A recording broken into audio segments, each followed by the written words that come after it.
Mungkin kita melihat ada 2 atau 3 sektor yang bisa dibilang, salah satu beneficiary paling besar ya dari Omnibus Law. Yang pertama adalah infrastruktur.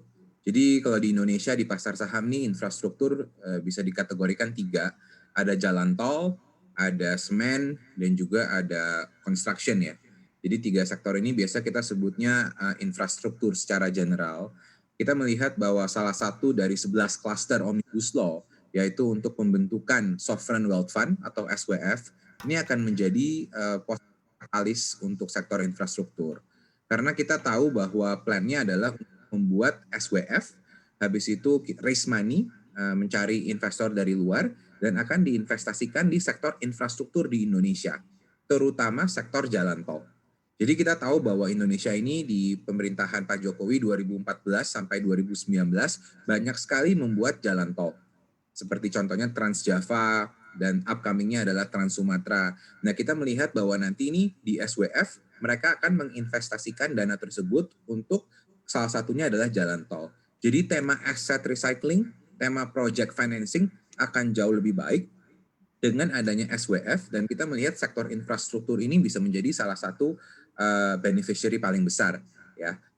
Perusahaan-perusahaan jalan tol seperti Jasa Marga, perusahaan semen nantinya banyak proyek infrastruktur juga banyak butuh semen kan seperti Indosemen dan Semen Indonesia dan juga para karya-karya, para kontraktor yang nantinya harapannya akan mendapatkan order book lebih tinggi dengan adanya SWF dan juga proyek infrastruktur yang bisa dibilang akan lebih banyak dalam waktu medium sampai long term.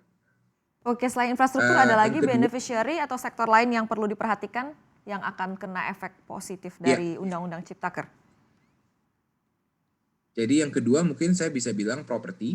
Jadi properti ini bisa dibilang ada township developer dan juga ada industrial estate. Kita tahu bahwa kalau misalnya Omnibus Law Cipta Kerja ini mau menggerek investor asing buat bikin pabrik kan di Indonesia. Nah, salah satu lokasi kawasan industri yang paling banyak diminati adalah daerah Bekasi, Karawang, Cikarang situ ya.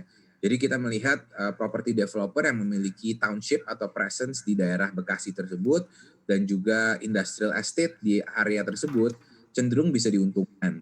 Seperti contohnya akhir tahun lalu kita ada baca berita bahwa Hyundai dari Korea mau bikin pabrik di daerah Cikarang, Bekasi. Dan mereka sudah membeli tanah 70 hektar lebih dari salah satu pemain kawasan industri di sana. Nah, kita melihatnya jika banyaknya demand untuk factory relocation, pabrik-pabrik dari misalnya dari China atau dari negara lain mau pindah ke Indonesia, saya rasa Bekasi adalah menjadi salah satu kawasan industri yang akan disorot, yang akan dilihat. Bukan cuma kawasan industrinya saja, tapi township developer. Seperti contohnya ada perusahaan Sumarekon punya kota di sana, Sumarekon Bekasi, lalu Pakuan juga mau bikin super blok baru di Bekasi. Jadi saya rasa properti juga menjadi salah satu sektor yang akan diuntungkan dari FDI sentiment tersebut. Dan mungkin terakhir yang ketiga saya bisa sebut adalah sektor perbankan.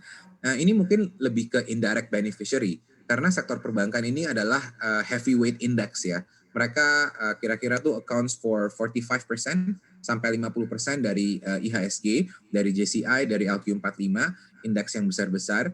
Jadi jika benar-benar eksekusinya bisa jalan, peraturan turunannya itu direspon baik oleh para investor, saya rasa perbankan bisa salah satu yang akan pulih kembali.